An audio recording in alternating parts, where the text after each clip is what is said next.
Lars, hello, welcome to our podcast. Thank you so much. Hello, Lars. Hello. How excited are you for the MOL Cup final? Oh, we are looking forward to get in the final, and it's a big day. It's a big day for players, for staff, for the club, for the fans. So we're really looking forward to the day. Which match has been the toughest so far this year in the MOL Cup?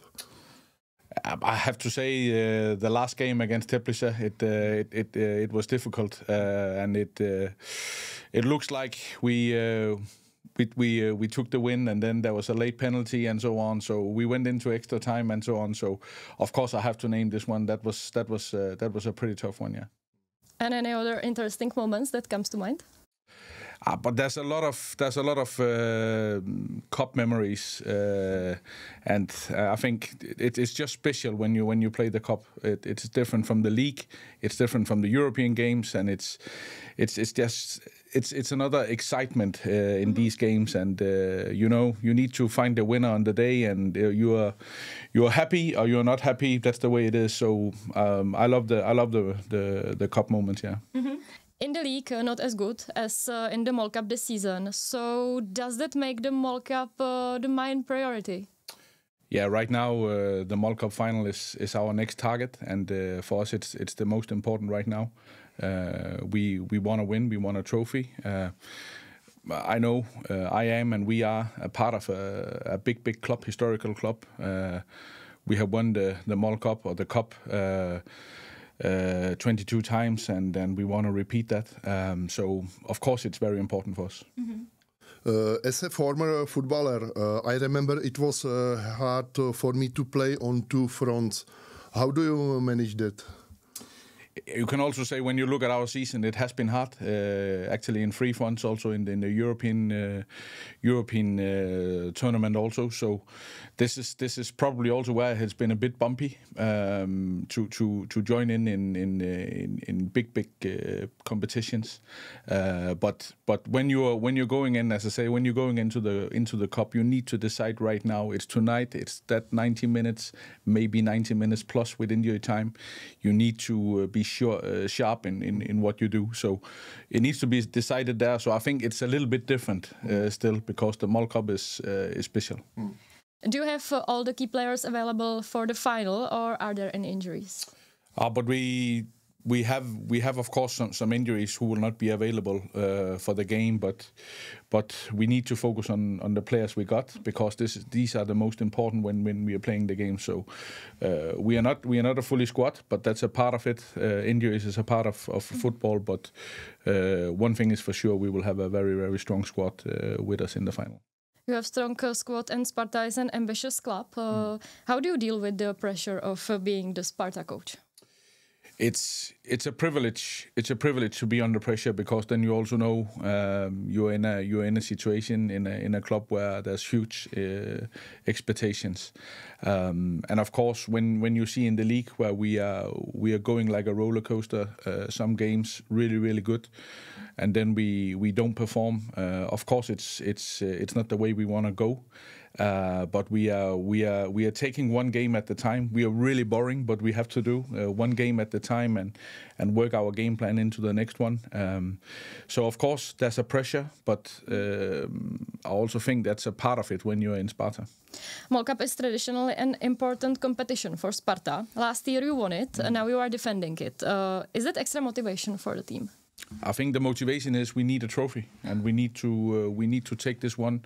We are a club who wants trophy every single season, so this needs to be the motivation. Also, when we talk about the history of the club, and as you say, we are a club who really compete in this competition. I talked to former players I have close to me, like Miroslav Baranik, Straza, Sivok, and they also talk about the story. And I think it's important for us, and it's something we need to know as staff and players, how big the club is, and that's something that's really important for me. What's more difficult, winning or defending the cup? Winning or defending the club? I'm always going to the pitch for winning. I'm not trying to let's say avoid something. I don't think the mindset of avoiding something is a good one. So my mindset and what I try to put into the team, staff, players is we are going on the pitch to achieve. Every single moment we are there, we don't want to avoid. So we are going to the pitch for winning every game. That's our aim. How is the preparation for the cup final different from the league matches? No, but actually we try not to do something different because it is a game. It is a game like other games, but of course it's not. But we cannot change everything because it's a final. It's like when we did the Champions League, we cannot change everything because it's Champions League. Mm-hmm. We need to do our preparation, and it's already started.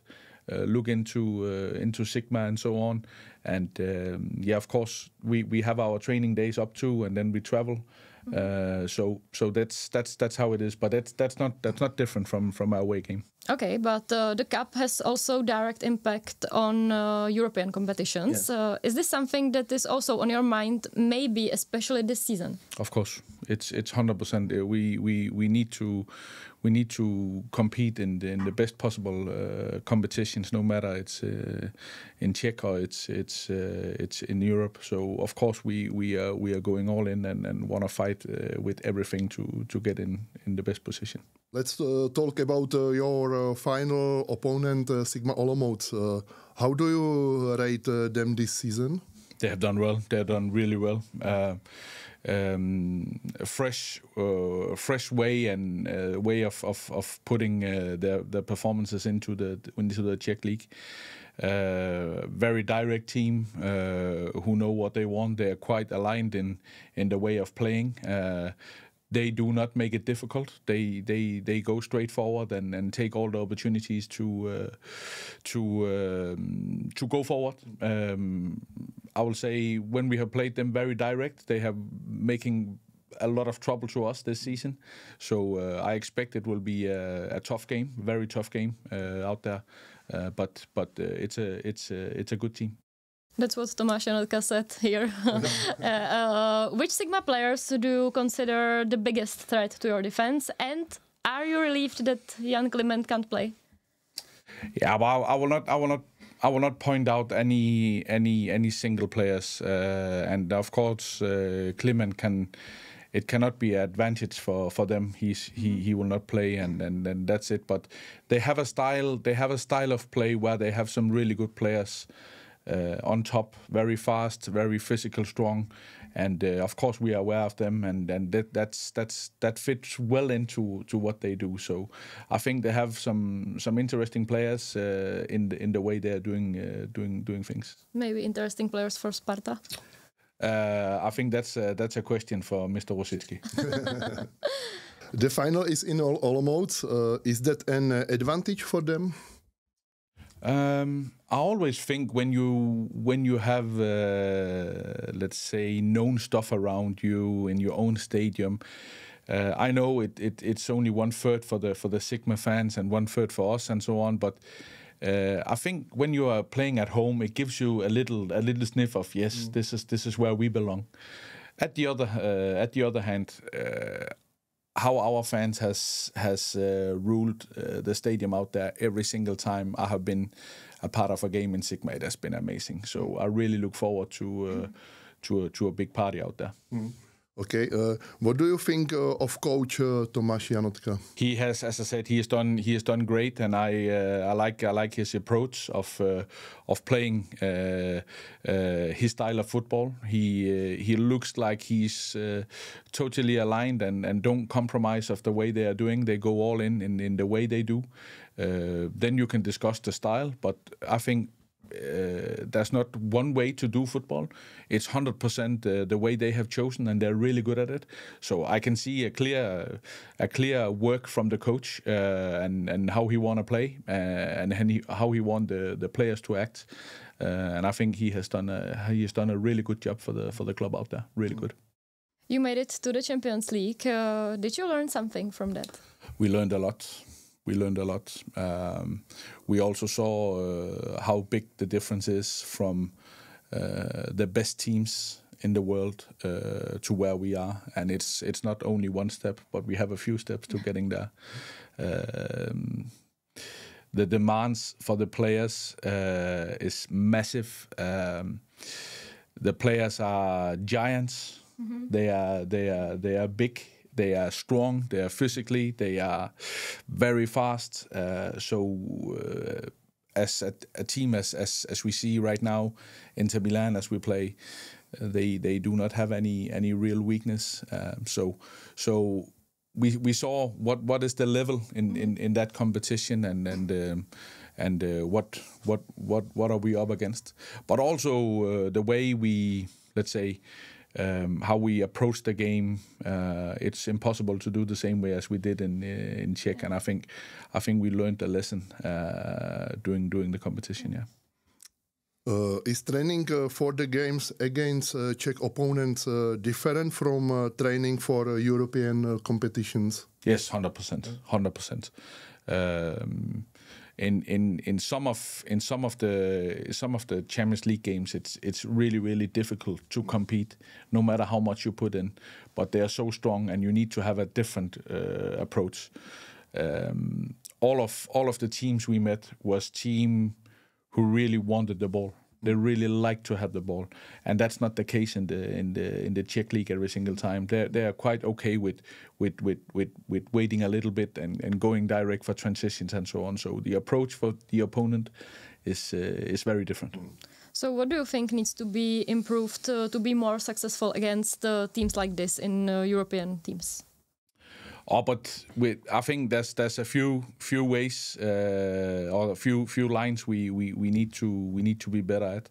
Of course, for us, the defensive part, we need to be very strong, and then you need a lot of speed. You need a lot of speed to compete with these boys, because if you go up and try to press. You need very fast players in the back, because when they find a way through the team, you will get challenged there. Or if you sit back a little bit and go a little bit for the counters, you need very fast strikers to outrun them. So speed is for sure one of the things we need even more of, no matter who's in there, because speed is just it's not a thing for discussion. Mm-hmm. You need speedy players. Mm-hmm. You are a Danish coach, so as a Danish coach, what do you think makes Czech football unique? It's very physically, and I like the way they go all in on a way of playing, no matter what team you're looking into. They have a way of doing things, and they go all in. And as I said, you can agree or disagree. It doesn't matter, because football have many faces and there's many ways to success. But the way the physical part is a massive one, especially the duels, especially the second balls. Second balls is I think it's a crazy part of Czech football. And what surprised you the most about Czech football when you arrived here? Honestly, I knew to a few clubs in Czech football, of course, also from European competition. But when I come here and watch also other clubs, the difference between, let's say, the top clubs and let's say the lower clubs who's battling for relegation, come up and down, the big difference in the setup and so on, it's massive. But despite of that, I think you can feel the love, the passion, the heart for each little club in Czech Republic. Whenever you go to play a cup game in Lishin, or you go to Bohemians, you go to Slavia, you play home at Letna, you feel the love and the power for each club, for the people around, and that's really passionate, and that's maybe a little romantic from my side, but I love it very much. Is it similar in Danish?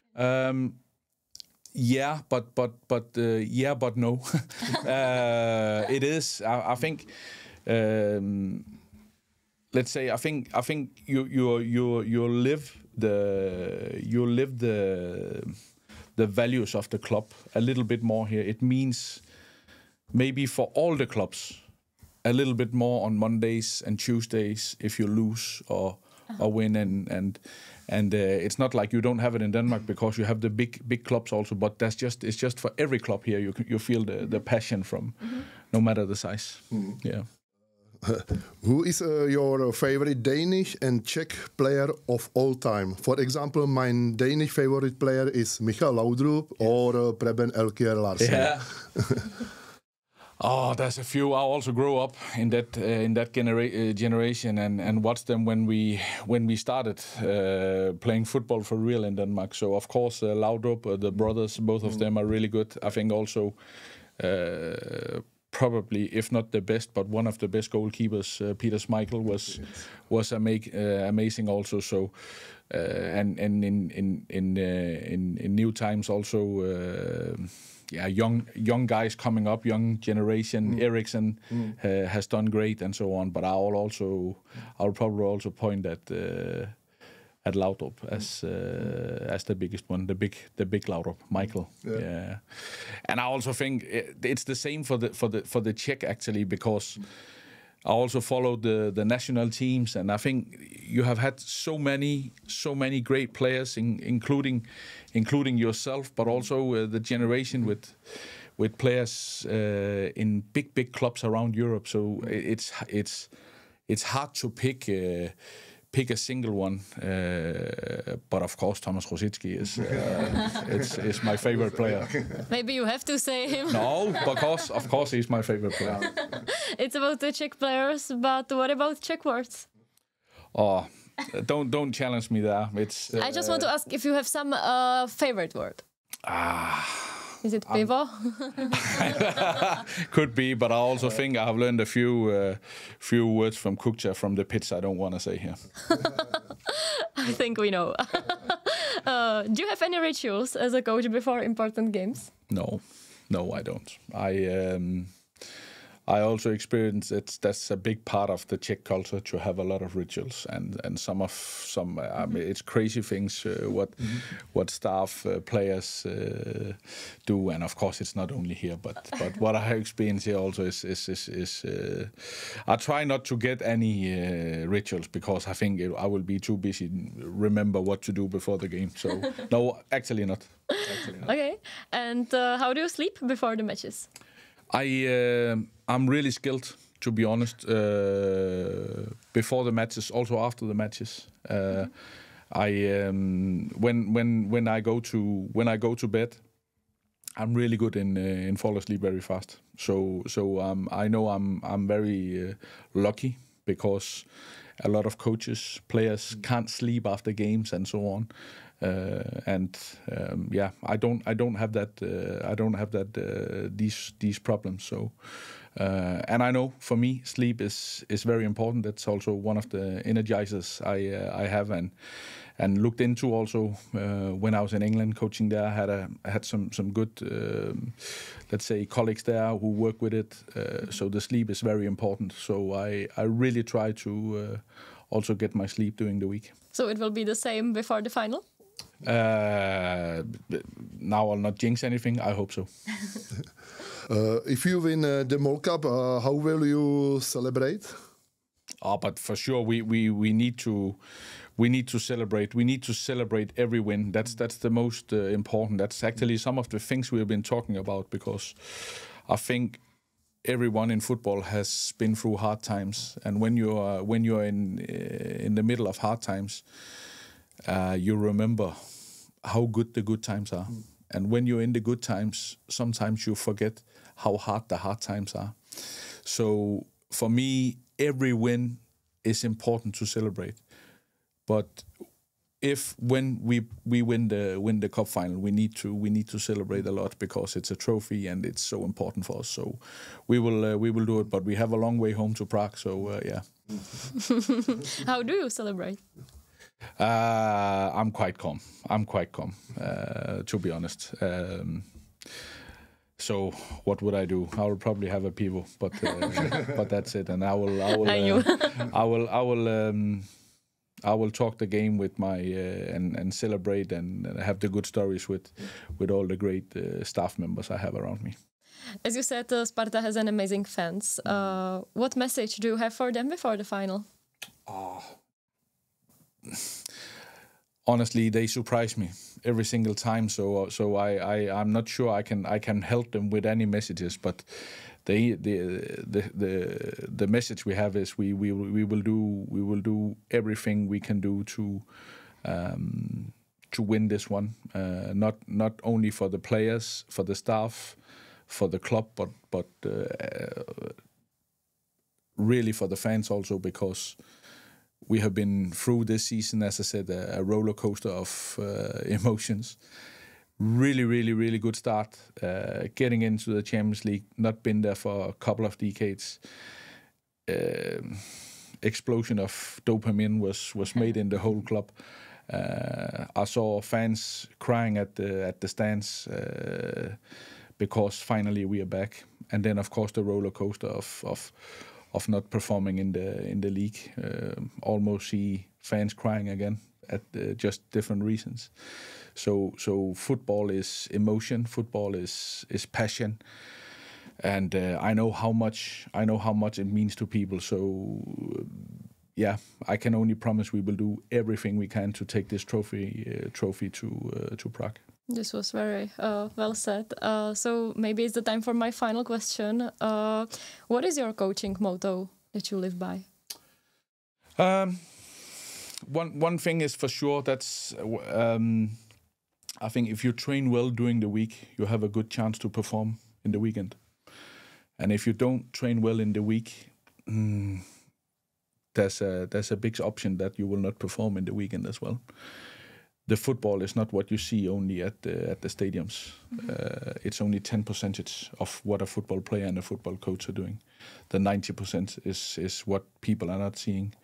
What happening at the training pits? How do we bond together? How do we train together? So this is for me the most important thing: is train well, then you play well. Okay.